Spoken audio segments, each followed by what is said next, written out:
ኢትዮጵያ ተስፋ አላት። ምንም ጥርጥር የለውም። ኢትዮጵያ ትበለጽጋለች። ይሄን የምልበት ምክንያት ግምት፣ ፉከራ አይደለም። በጣም አቅሟ አላት። ኢትዮጵያ የምትበለጽገው ግን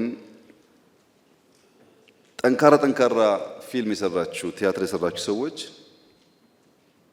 የአንድ ሰዓት ፊልም የአንድ ሰዓት ቲያትር ለማሳየት ስንት ሌሊት እንቅልፍ እንዳጣችሁ እንደሰረዛችሁ እንደደለዛችሁ አስታውሱ።